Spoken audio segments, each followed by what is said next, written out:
son Kaido during a dreaded human ailment. We are thankful to Dr. Ozdinler that she is here to join us, and thankful for two student groups who made this possible. The members of Axon, our neurology club, have done an incredible job with all the Brain Week activities, including this event. They are joined forces with Shine On, our amazing philanthropic student group, in all the planning. Would members of both these groups please rise for a round of appreciation.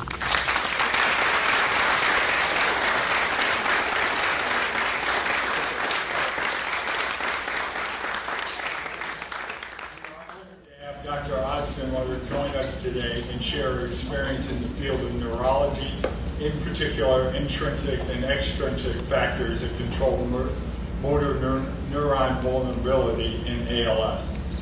She is trained as a molecular biologist and received a bachelor's degree in molecular biology and genetics and her master's degree in biotechnology on a joint program between molecular biology and genetics and chemical engineering departments in Turkey.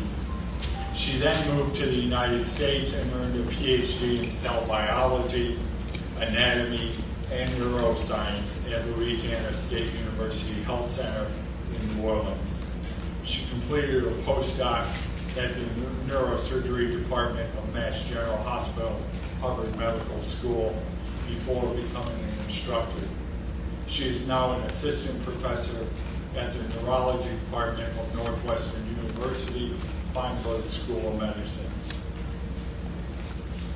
Her lab is focused on the, quote, upper motor neuron component of the ALS and uses both vitro and in vivo applications to investigate this level of biology. Her lab is the second lab at Northwestern to be supported by the Les Turner ALS Foundation. Please join me in welcoming our guests. So much. I'm really happy to be with you here today. This is my first time visiting IMSA, and to be honest with you, I'm thrilled with the questions that students ask, the level of interest that you guys show, and your knowledge, your interest is unbelievable. Keep it that way, and I hope that you will be working on ALS-related topics in the future. I am so proud of you. You made me so proud. I hope my son comes here. That's how much I like the school. All right. So I will be talking about ALS. And as Eric has mentioned, we are focusing on the cortical component of the disease. And I will try to explain why the brain is important, why the motor neurons in the brain is important for the motor circuitry and motor function. And why understanding ALS one neuron at a time and understanding the neurons that are vulnerable is important. And I'll tell a little bit about the biology and potential direct translation efforts. So we will talk also the intrinsic and extrinsic mechanisms for motor neuron vulnerability, because the vulnerability may occur due to intrinsic factors that occur within the cell, or extrinsic factors that are exposed or implemented on the cell. So I'm new to Chicago. I came from Boston for 2 years. So as Eric has mentioned, I became the director of the second lab. And in this lab, our focus is more on the cell biology. We want to understand why these neurons are vulnerable. Because if you look at the genetics, when there is a mutation, all the cell and all the neuron in the body express the same mutation. However, only a distinct neuron population show vulnerability. So then the neuronal vulnerability cannot really be explained by genetic mutations, because it's not that one neuron has the mutation. When you have the mutation, you have the mutation, but only one neuron type shows more vulnerability. So we want to understand the cell biology of these neurons in detail. And I think the reason I came to Northwestern as a faculty and also the director of a new research lab could be in part due to this publication and this finding that we have done. Together with Jeff Macus, again in Boston. We were the first group to retrogradely label, isolate, and purify these upper motor neurons, the corticospinal motor neurons, from the complex structure of the brain. Because if you look in the brain, all neurons look alike. And then we said, no, there is something intrinsically different about these neurons. And what makes them different is their projection field, because they project to the spinal cord. So we found new approaches, or developed new approaches actually, to isolate them and purify them and to study them as a pure neuron population. And that gave us an opportunity to understand their biology in detail. So for example, we found that IGF-1 is a good survival factor and also enhances axon outgrowth. So there are now, there's one FDA drug on the second phase of trial based on IGF-1 biology. And we hope that the biology that we came up with or identified will be available as a therapeutic intervention in the future. Anyway, so let me tell you a little bit about the motor neuron circuitry and motor neuron diseases. The ALS is only one motor neuron disease. There are many other motor neuron diseases. For example, spinal muscular atrophy. It affects mainly the spinal motor neurons. Hereditary spastic paraplegia. It affects mainly the upper motor neurons. But ALS is so complex that both the cortex and the spinal cord motor neurons are affected. And if you think about it, the motor neurons in the cortex are up here, and the motor neurons in the spinal cord is along your spinal cord, right? They are born from different progenitor pools. So the corticospinal motor neurons are born from neuroprogenitors that are located in the SVZ, subventricular zone, and the spinal motor neurons originate from different neural precursor, and they actually are born at different time points, and they are very far away. So their birth and development is almost unrelated because they are very far away, different mothers and fathers, right? And yet they know that they are their connection targets because the neurons in the cortex send an axon all the way to the spinal cord. And we did an experiment with one of the students, one of the tallest person in the room. For a tall person, that could be more than a meter long axon. For a cell diameter of 20 micron cell diameter, you have an axon which is 1 meter long. And you have to keep that connection healthy throughout your life. So that's very demanding, right? Other neurons in the cortex, they don't have such long axons. So that may be one reason for them to be vulnerable. If there's any axon transport defect in any way, that would actually hurt the upper motor neurons more because they depend on axon transport than other neurons in the cortex. Anyway, I told you a little bit about the complexity of the cortex. Do I have the mouse here? Yes. So this is a drawing from Ramon y Cajal, 1908, okay?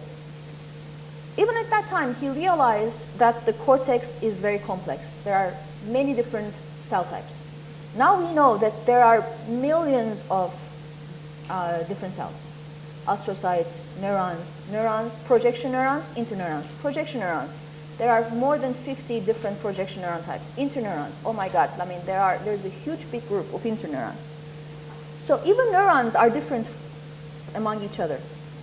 And these neurons are located as a big heterogeneous structure.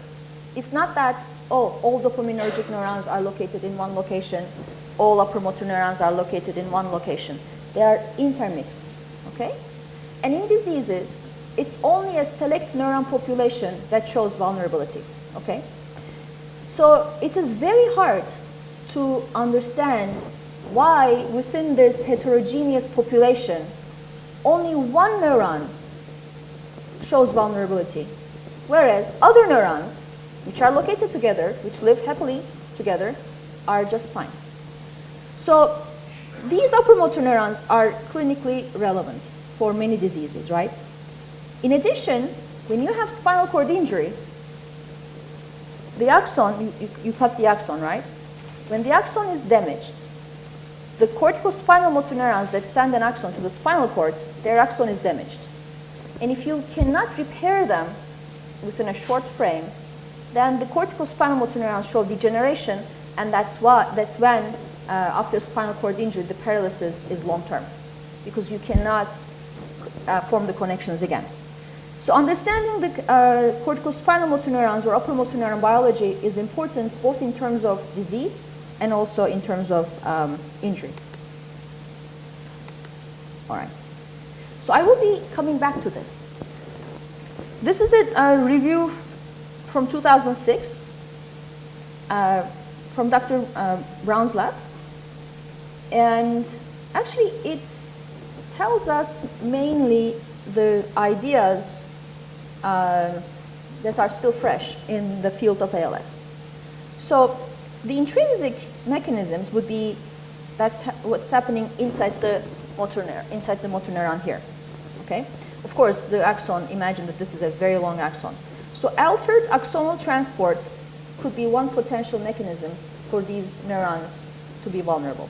Imagine that they cannot do anterograde or retrograde transport. So they cannot really have the connection with the spinal motor neurons. So this could be one way to explain why these neurons are vulnerable. Synapse, maybe they're not forming synapses or they cannot form active synapses anymore, right? Or the RNA-DNA metabolism is affected, which means they have the DNA, but they cannot make the correct RNA. Maybe there is exon splicing. So even though there isn't a big mutation, the way they use RNA to make protein is altered. The RNA-DNA metabolism is actually a focus of interest in many labs, and we are also working on that. The vesicle trafficking, again, the calcium, the mitochondria, all these are intrinsic mechanisms that can go wrong inside the motor neuron. In addition, there are extrinsic factors. For example, the astrocytes, the astrocyte-motor neuron interaction. Astrocytes are thought to be good for the nervous system because they secrete growth factors, they take out excess glutamate, and so they do not allow glutamate-mediated exocytosis. So astrocytes are mainly good for the health of the neuron. But if astrocytes become sick, then they may not take up the glutamate. They may not secrete enough growth factors. Oops. So they may not do what they are supposed to do. And in many diseases, not only ALS, but Parkinson's, Alzheimer's, we see activated astrocytes. So this astrocyte activation seems to be a unique theme in many diseases. But it could be true that in ALS or maybe in other diseases, the astrocyte activation may be early in the time frame. So they may become activated much earlier than we think. And the other thing is, of course, the microglia. Again, the microglial activation could play a role. Other mechanisms could be the proteins that are located extracellularly. They may form dimers, they may get together, and they may, create an environment such that these motor neurons suffocate or cannot breathe well. And having such a long axon, their energy requirement is much higher than other neurons. So having a problem with the mitochondria and having an unhealthy environment may make these motor neurons more vulnerable than other neurons which do not require maybe or would not require such high levels of energy. All right, so how do we study this? These are all theories, right? We don't have answers, we don't have understanding, we don't have therapies, these are just answers. So we thought to understand the biology of these neurons, we really need to develop approaches to allow their investigation as a pure neuron population. Because you can't take the piece of the cortex and say, I want to investigate the motor neuron.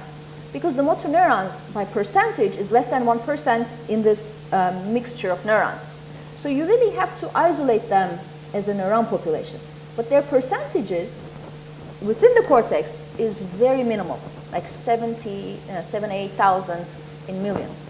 So it's very hard to isolate them. I'm going to tell you the approach that we developed. Because as I told you that we know these upper motor neurons project all the way to the spinal cord, as I explained to some of the students in one of the break sessions, we inject a fluorescent microsphere into the spinal cord, okay? And we know that corticospinal motor neurons, and corticospinal mean from the cortex to the spinal cord, right? These corticospinal motor neurons project to the spinal cord, and if you look in the cortex, these are the only neurons in the cortex that project to the spinal cord. So if you put a fluorescent dye here, and then we look into the cortex, see, we use ultrasound-guided microinjection system to be very precise in where we put the dye. So we put it in the corticospinal tract, which lies dorsal funiculus of the spinal cord, just here, and we inject like 63 nanoliters, very little amount, very precise, very small amount, and yet we get very nice labeling in the motor cortex. And if you section them, you can see that they're in layer 5 and they're in motor cortex. They are not in every neuron, okay? So by using this retrograde labeling approach, we can pinpoint the neurons, or we can add a fluorescence character to them based on where they project, okay? The next step is the fluorescence activated cell sorting, because now that they have the fluorescence character, we can take advantage of this fluorescence character and we can purify them just because they became fluorescent. And other neurons would be washed off because they don't have fluorescence. And when you do this FACS, you actually have pure neurons which project to the spinal cord from the cortex, and they are corticospinal motor neurons. And these are the neurons that show vulnerability in ALS. So this opened a huge area of research in the field of ALS. Because before we did this, people were not really able to isolate these upper motor neurons. So we were the first group to be able to isolate these cells. But it requires surgery, and it requires, labeling. It is not easy. Not everybody can do this. It took me maybe, 6-7 months to get one good labeling to work. So we decided to develop genetic approaches. So imagine that we developed a genetic approach where we took a gene which is expressed mainly or highly in the upper motor neurons and added a GFP tag, green fluorescent protein tag to it, and generated the transgenic mice which express this GFP only in the upper motor neurons. So you can actually isolate it at different time points. So with this retrograde labeling, you can't isolate at different time points. You have to wait for the upper motor neurons to project to the spinal cord, so it's postnatal. You cannot really do embryonic or early postnatal studies, but with the transgenic mice, you can. So now I'm going to tell you something that's not published, so you're not going to say this to anybody else, okay? It stays here. All right, so we generated the UCHL1 EGFP transgenic mice. And in this mouse, as you can see, the upper,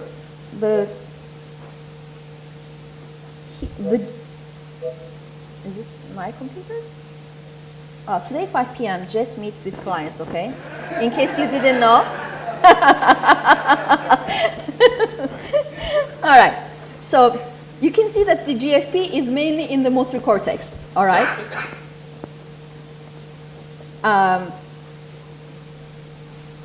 I don't want to tell you too much about UCHL1 biology, but UCHL1 was shown to be expressed in the peripheral nervous system. So when we generated transgenic mice, we made sure that it is also expressed in the trigeminal ganglia and DRG, just to confirm that we used this right construct. And this is an important slide, because this is a sagittal view of a brain. This is where the cerebral this is where the cortex is, okay? Here,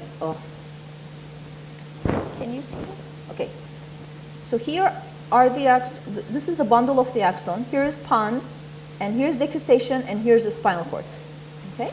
So you can see that there are GFP neurons in the cortex, but not all neurons in the cortex are GFP. They are basically in layer 5, all right? And they have large pyramidal neuron morphology, and you can see subcerebral axon projection.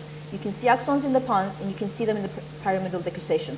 So this is the path that you would observe in an upper motor neuron and corticospinal tract. So anatomy-wise, it looks good. Again, this is a close-up view. It basically looks like they are layer 5, even layer 5A and layer 5B, and projection, striatum, pons, decussation, spinal cord. And morphology is just like upper motor neurons. Pretty good. I'm going to switch these. That is also another important slide. Because I did not tell you about the callosal projection neurons. Callosal projection neurons, as the name implies, they are again projection neurons, right? But they are different from corticospinal motor neurons because they project to the contralateral side of the cortex, means from this side of the cortex to the other side of the cortex.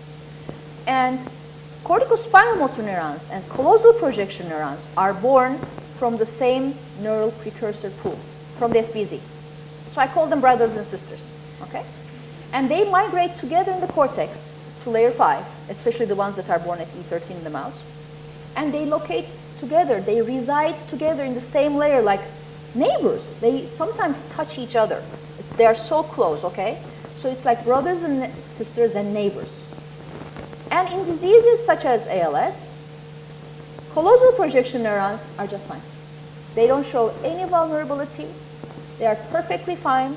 And that's why in ALS or in other motor neuron diseases, your cognitive function is fine. You remember everything. You're the same person. Your personality doesn't change. Your brain functions perfectly the same. You are the same person.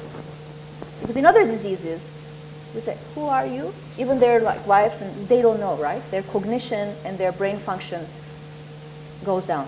In ALS, it doesn't. It's because these callosal projection neurons and other neurons are not affected. But in the motor neurons, the upper motor neurons, the corticospinal motor neurons, which are just side by side, they show signs of vulnerability. So therefore, it was important for us to determine if in this transgenic mice, the callosal projection neurons are GFP or not. Because if they are GFP, then we cannot really use them as a marker for upper motor neurons, right? Because callosal projection neurons project from one side of the cortex to the other side, if you look at corpus callosum, you don't really see axons. These are like very bright images just to detect if there is any axon, and there isn't really. But if you look at the striatum, these are the subcerebral projection neuron axons, and you see axon bundles. So that's a good sign. So most likely in this transgenic mice, the callosal projection neurons are not GFP. Again, this is just to iterate again that the callosal projection neurons project to the other side of the cortex, and corticospinal motor neurons project to the spinal cord, and we use ultrasound-guided microinjection system to label them. All right, so from now on, I'm going to be very fast. I don't expect you to understand all of it, but it's like a confirmatory study, because when you have something new, you have to kill the horse. You have to kill the horse again. You have to kill the horse 3 times, 4 times, 5 times, just to confirm that this is real. Okay, you need to take multiple approaches. You can't do just one experiment and depend on the result of that experiment. You have to repeat that experiment, and you have to design another experiment to, again, investigate the same problem from a different angle. So anatomy was one.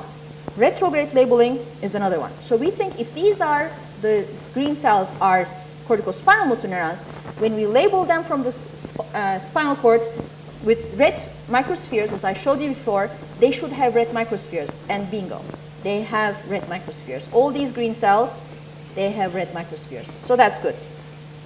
But they should not have red microspheres if those microspheres are injected from the other side of the cortex. And they don't, as you can see over here. And to kill the horse again, we did the surgery twice. One injection from the corticospinal tract with fluorogold, and another injection from the other side of the cortex with microspheres. So you would imagine that these green cells must have the purple fluorogold and must not have the red fluorescent microspheres. And that's exactly the case. So all the green cells have purple, but the red cells do not have green. All right, so retrograde labeling, check. Another experiment, molecular markers. So there are some molecular markers for upper motor neurons now. So then the GFP neurons must express those molecular markers, and they do.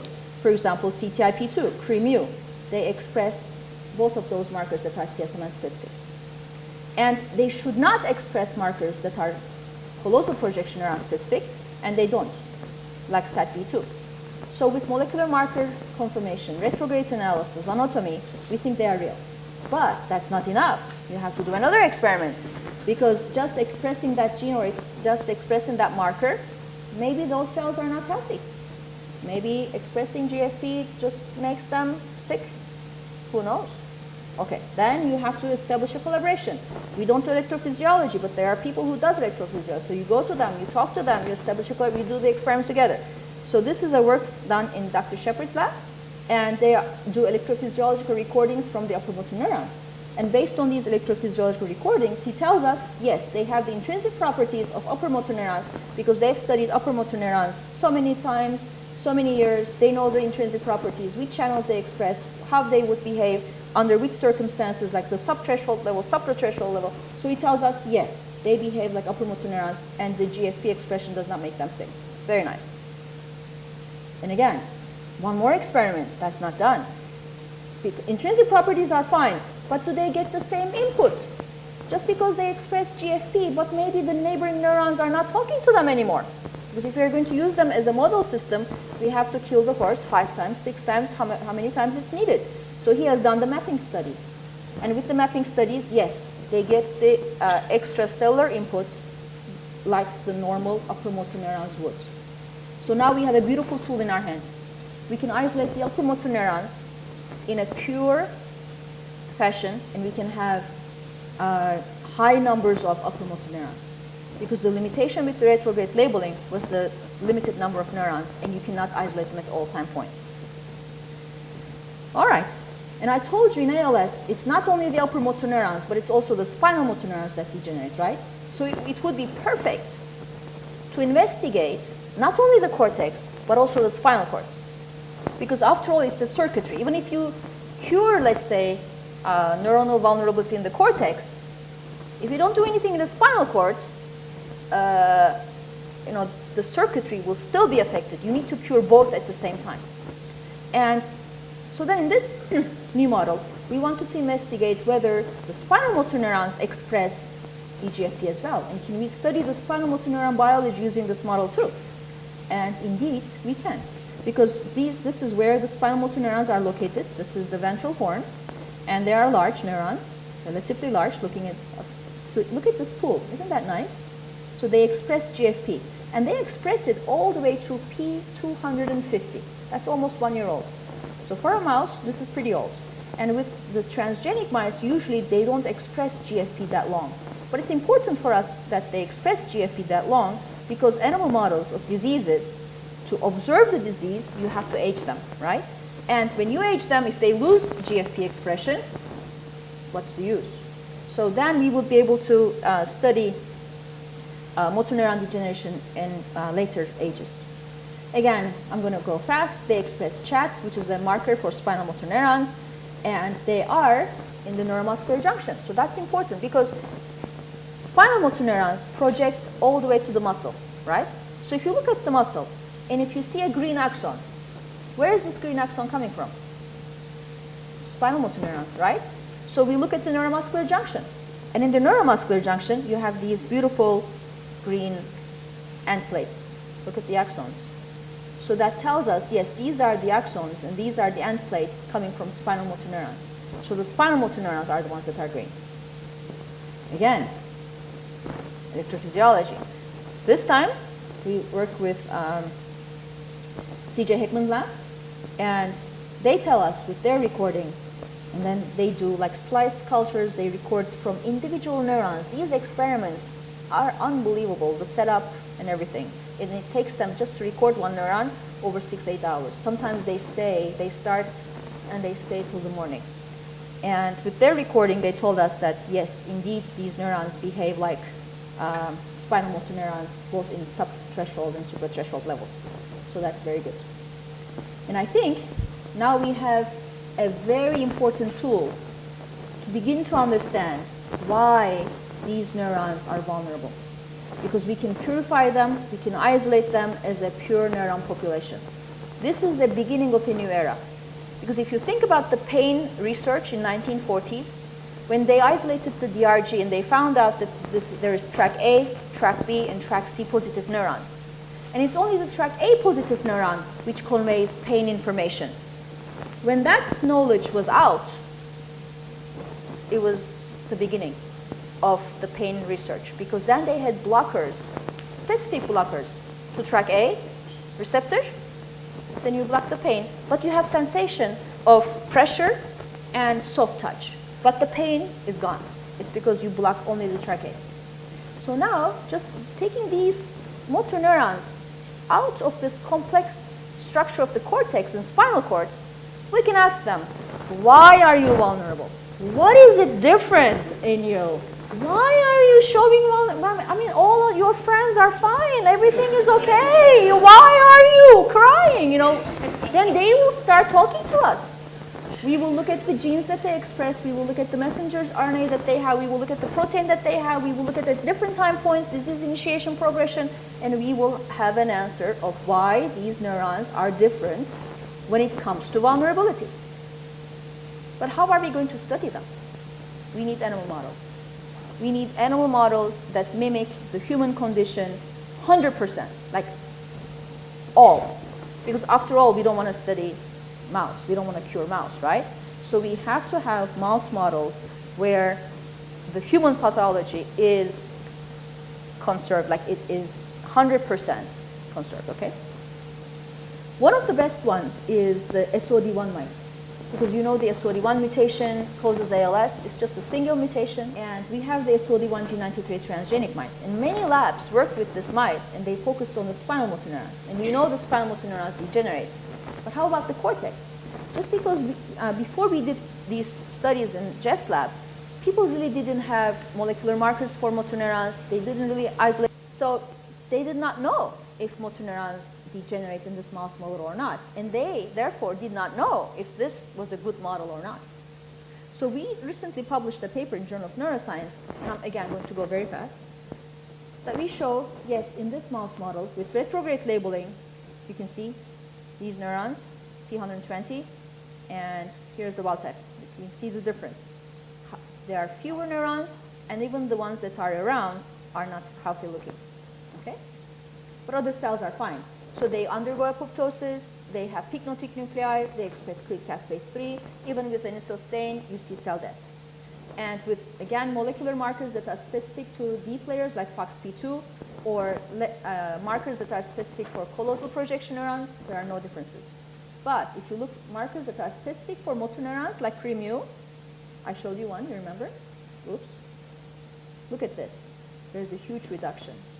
And IGF binding protein 4, that's an interesting one, because it's expressed in layer 5, these large neurons, but it's not specific to layer 5 to CSMN. In upper layers, you can see them over here, and also it's some in layer 6. So if you look at the disease model, these top layers or bottom layers are not really very much affected, but it's very specific to layer 5, see? So there is really a cell type specific degeneration in the cortex. Again, more.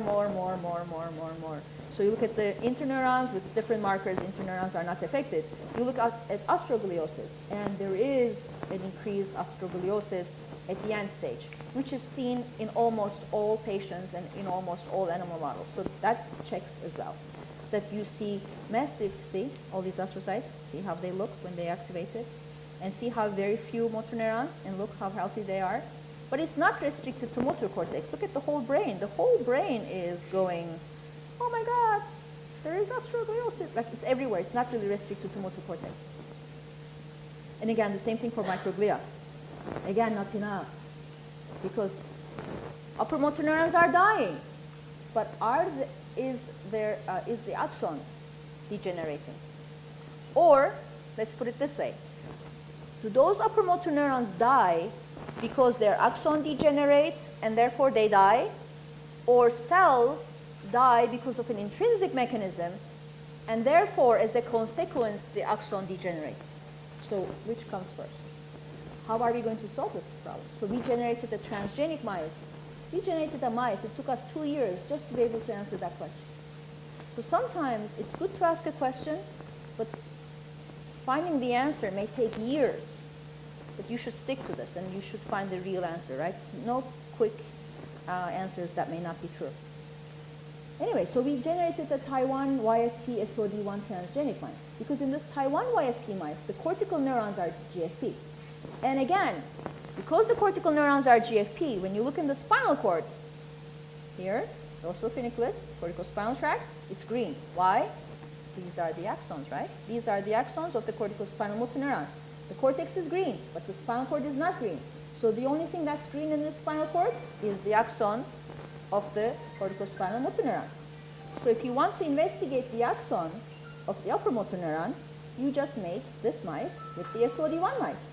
So when we make this mice, we make this transgenic mice, and okay, again, to get this figure, 2 years work, just one figure.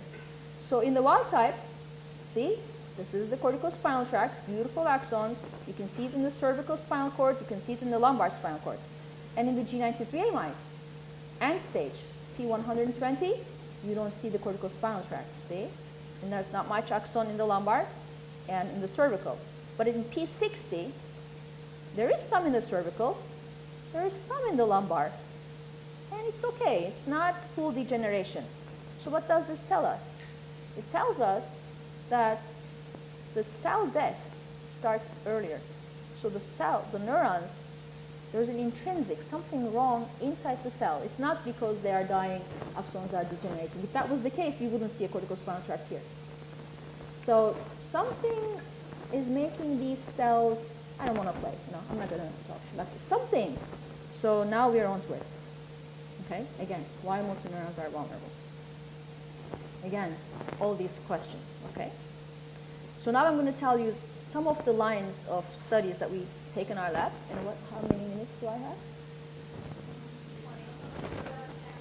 Okay, good. I'm not going to go too much detail in all, and I'm not going to tell you all.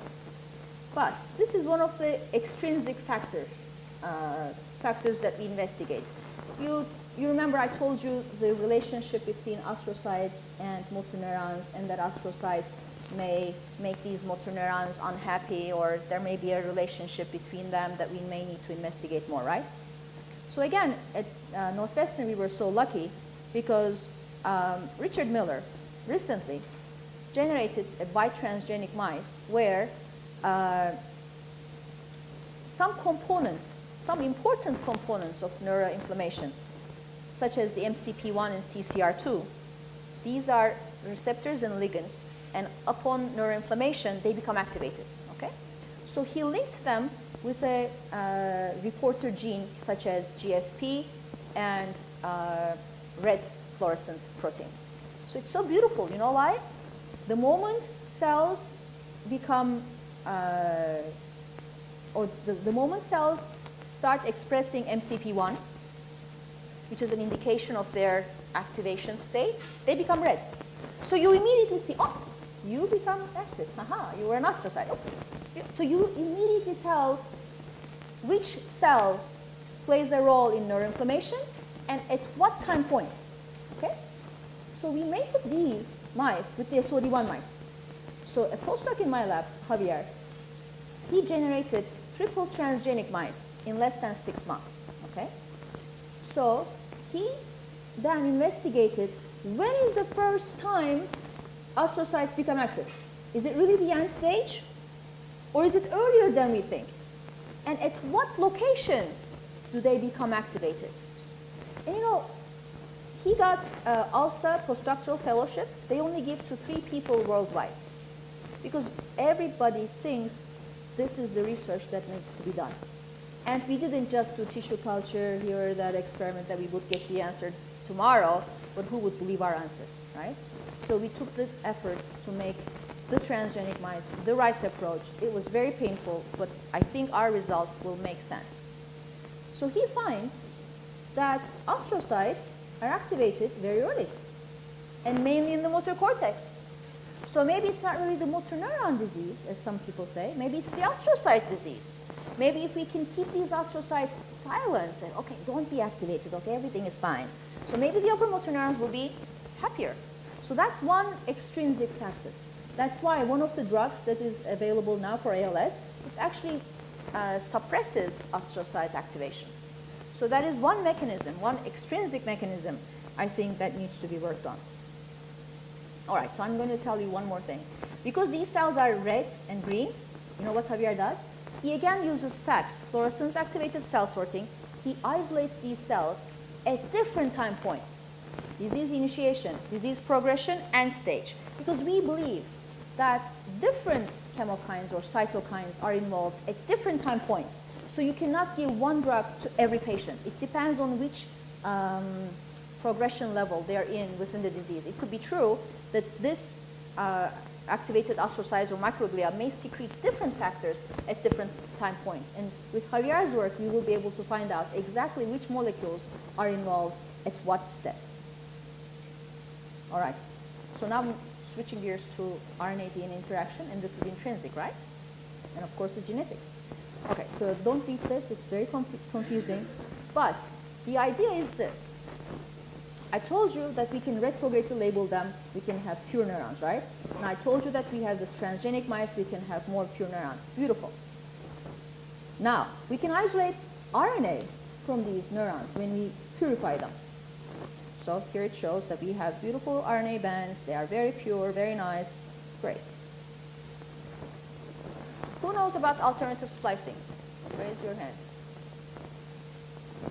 Okay, so the order is from DNA to RNA and from RNA to protein, right?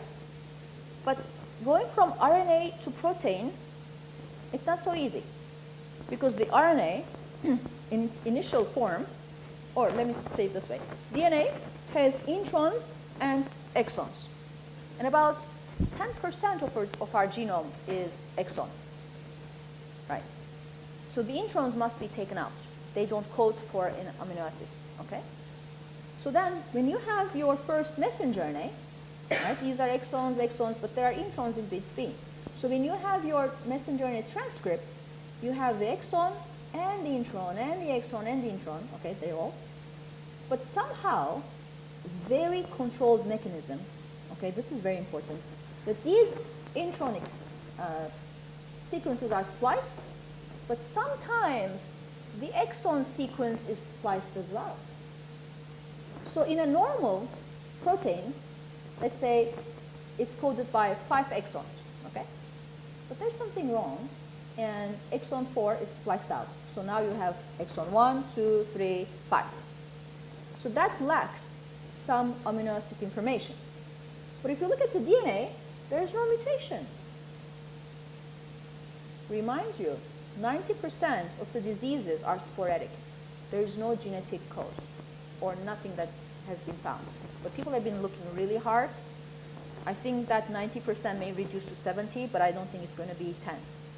So the mutation is not really in the DNA. But somehow this messenger RNA is not spliced right or correct. So you have different variations of messenger RNA. And that variation in the messenger RNA makes a different protein. You know how people came up with these early detection markers in cancer? Exactly the same idea. Because some proteins, protein A, and they have protein A prime, because some exon is spliced out. And in cancer, that protein A prime, can you imagine, in the cell, there are so many protein A primes.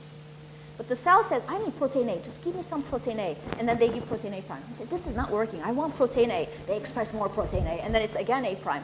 And then in the cell, there are so many A prime proteins that are not functional. They start binding to each other. It's just like non-functional proteins in the cell. They realized, we can use them as an early detection marker. Do you have protein A? Do you have protein A prime? If you have protein A prime, most likely your cell, whichever cell that is in the cancer, will be vulnerable because you need functional protein A.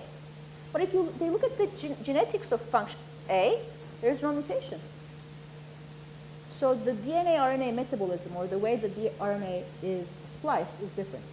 So now we are looking at these pure neurons and we are doing exon microarray. You know what we are doing? We're taking more than 10,000 genes and we are looking more than 1 million exons, and we are screening if there are any exon splice variations. And this is, again, don't tell this to anyone. Yes, we do find exon splicing differences. Look at this. This is CPN, callosal projection neurons, which do not die in disease, I told you. And these are corticospinal motor neurons, and this is another, look, here, oops, You see the difference, right? They don't have the exon. They don't have the exon. CSMN does. So now we're looking all these genes, each individual exon. You cannot imagine the amount of data we have right now. We have to just be very careful going through them and find out which exon, which protein, which gene, what function, why is this important? Is it also real in human? But we are getting there. So we are definitely getting there. And we've been doing this for the past 2 years, remind you.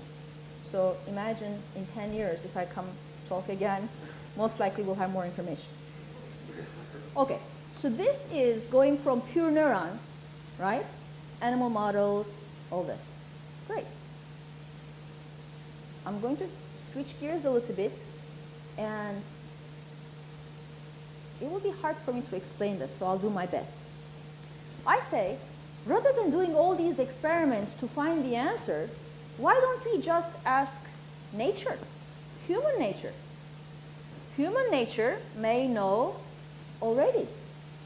So how do we ask human nature? We ask it this way. You take a spinal cord, this is a spinal cord, okay? And these are the spinal motor neurons. And you tell, or you ask human nature, which genes did you make these spinal motor neurons express more? Or in other terms, we find the genes that are expressed specifically in spinal motor neurons. So this, for example, S100A10. I have no idea what this gene is. I have no idea what this gene does. But I'm sure of one thing. If this gene is expressed at high levels in the spinal motor neuron, it must be doing something so important for these spinal motor neurons that they express it so high and other neurons don't care. Because if it was important for everyone, everybody would express. If this gene is expressed like SLC18A3, anybody has any idea what this does? I don't know. But look at this. The spinal motor neuron cares so much that they express so high levels. So the biology has the answer. We looked more than 6,000 genes in the spinal cord, one by one. I even told my husband, can you please help me? We made Excel sheets, okay? Saturday, Sunday morning when my son sleeps, spinal cord after spinal cord after. So we asked the Mother Nature, which genes did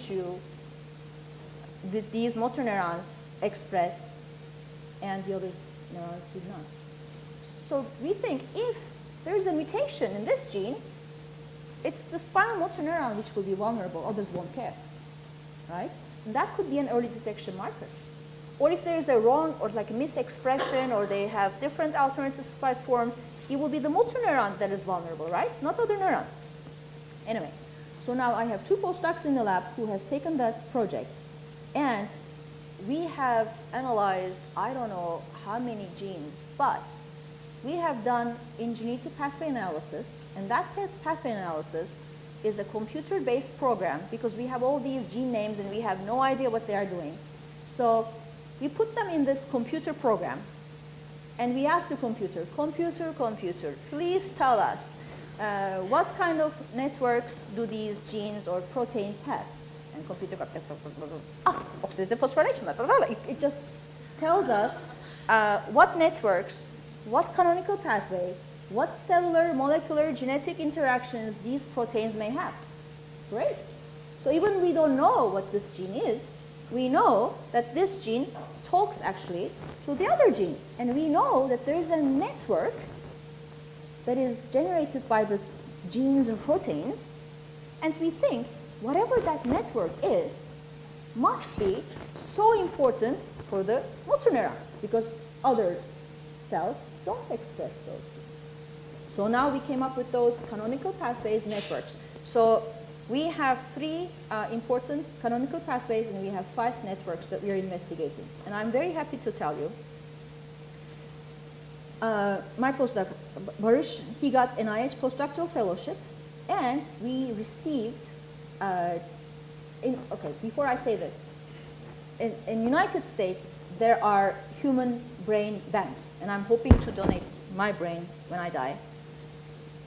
There are human brain banks, and these are all mouse pathology, right? You don't know if it is relevant to human. And we have looked into human brains, And whatever we find to be highly relevant in the mouse, we find it to be highly relevant in human. So there is a correlation. And I think whatever pathways or networks that we can find through this may have a translation into human. Anyway, so all these green are the ones that are mediated by the genes that are specifically expressed. So we're going to go deep into this. And again, these are some of the, this is Alzheimer's disease research, but they have mainly Alzheimer's and Parkinson's patient brains. And we have done immuno and in situ hybridization. Do you guys know immuno and in situ hybridization? In situ hybridization looks at the messenger RNA and immuno looks at the protein. And I told them, can you please give me the oldest brain that you have? So this is a 30-year-old brain, which means it's been in -80 for about 30 years, and the messenger RNA is intact. So that's very good, that we can actually go back and say, do our findings make any sense in human? All right. So I told you two, right? Therapeutics, therapies. Let's say we found the genes, these are bad, all that, and we know it. How are we going to apply? What are we going to do? How are we going to cure? Like, what is the next step? What is the therapeutics? What are the therapies, right? All right. I don't think I need to remind you this about this retrograde labeling. But I want to tell you that there is this blood-brain barrier that you cannot just inject into the blood and expect that it's going to go into the brain, right? It won't. So, and how come I cannot move this? All right. So we have used AAV, adeno-associated virus-mediated gene delivery approaches. So this is a technique that we're developing in the lab, and we got NUCAT's Translational Innovation Award for this, and now it's moving fast. Anyway, but it's the idea that the retrograde labeling, rather than adding the beads this time we add the virus. And the virus will code the gene that we find, which makes the upper motor neurons sad. So if I had some more S100A, I would be okay. So fine, we'll give you. So then we put it in AAV and we put it in. So if it's a whatever gene combination, because I just need this, I know I can't, whatever that is. So our studies will show which genes are affected or which proteins, and we're going to code them into AAV and we'll deliver them to the cortex, or that's the idea. Can we really do that? So first we injected into the cortex different AAV serotypes. There are so many different AAV serotypes. We have to find the best one. And looking into this, looks like the AAV1, if you inject to the cortex, these are like astrocytes, okay? They don't look like pyramidal neurons. AAV2, these look like pyramidal neurons, and very nice projection, to the, to the striatum, subcerebral projection neurons, right? AAV25 is a mix. You get everything. 28, large pyramidal neurons, very nice labeling. 29, again, mainly interneurons and maybe astrocytes. So then, by looking into this, looks like 28, 22, 25 maybe, even though it's like non-specific. There are some motor neurons over there that can be infected or transduced, right? So we again need to kill some horses, right? We have to show that these are promoter neurons with retrograde labeling, with beads, with co-localized, with markers and this and that. And yes, there are neurons that are co-labeled with AAV22. It is not moving so much forward. Likewise with 28. Okay? Then we inject the AAV into the corticospinal tract. And with this, we want to label the upper motor neurons. And this is just to show you that the injection is very specific in the corticospinal tract, and we are not bombarding the whole spinal cord. Very precise, very small, directed injection, because you should not be ruining other circuitries, right? Very precise. Inject just the small amount where you need. And we can get upper motor neurons transduced with a single AAV injection. Look at these neurons. You see them? 2-5. So in the cortex, see how many other neurons there are. But we can deliver the genes of interest only to the upper motor neurons. So that's very important. So that means intrinsically, we will be able to cure or give the delivery that is needed only to the upper motor neurons with very high precision.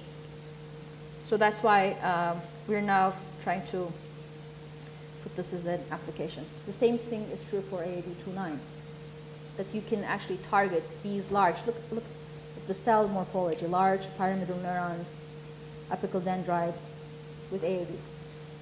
Now, things are moving in parallel, as you can see. We will find out the genes and molecular mechanisms that are involved in neuronal vulnerability. In the meantime, we're developing approaches to target these neurons.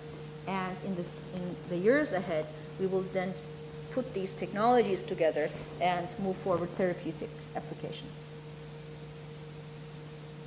All right. Again, these are all mouse, right?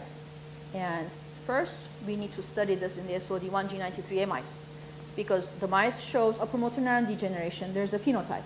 So if we find the gene of interest and we retrogradely label them, do the mouse show if any improvement in the phenotype?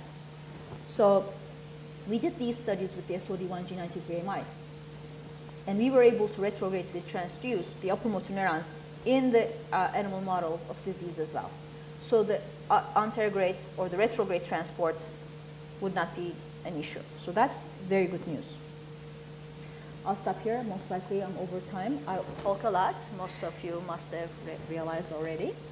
So I'm thankful to the Les Turner ALS Foundation, and I suggest that each one of you support the foundation. There are so many ways that you can do. They are local. They're in Chicago. Attend the walk. Increase awareness for the disease. And within Northwestern, there are so many labs that are working on motor neuron-related biology, and I'm sure you will have the chance to get exposure, scientific exposure with labs, with professors and students and postdocs, and I hope to see more of you in the years ahead. And I'm also a faculty at the Alzheimer's Research Center. That's very funny because I had some ideas about the Alzheimer's disease, even though I'm not in the field. And I went to the head of the department, and I said, I have these ideas. Do you think it makes sense? He said, why don't you become a faculty? Okay, so now I'm a faculty. And that's how I got access to human brain samples. They only give it to a very limited number of labs at Northwestern, and we are very privileged having them. The same is true for Cancer Center. These early detection markers, development in cancer, I am glad that I'm a faculty member at the Cancer Center because I talk to my colleagues at the Cancer Center, and they tell me what they have done 10 years ago in finding these early detection markers. And I said, this is exactly what we should be doing. So neuroscience is actually a little bit behind in cancer field. And the reason is, in the cancer, there's clonal growth, right? So if one cell has cancer, divides.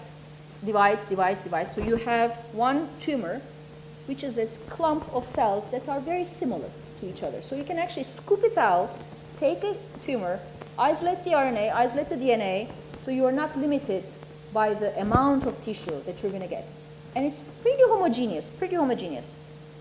So people have tried to do the same thing with the cortex. They just scooped out the motor cortex, but it's not homogeneous. It's only 0.1%. Therefore, the data was just background. But now, with our approaches, that you can get only the neurons that degenerate, then we can use cancer biology approaches, the approaches that are developed by the cancer biologists. So therefore, being at the Cancer Center, I collaborate with them, and I did not tell you much, but we're also having this nanotechnology and chip technology, so that whatever marker we have, I'm collaborating with a group at MIT and also at Evanston, so that we can actually have chip and early detection systems just to, again, detect this A and A prime proteins in CSF or in the blood. Anyway, thank you so much.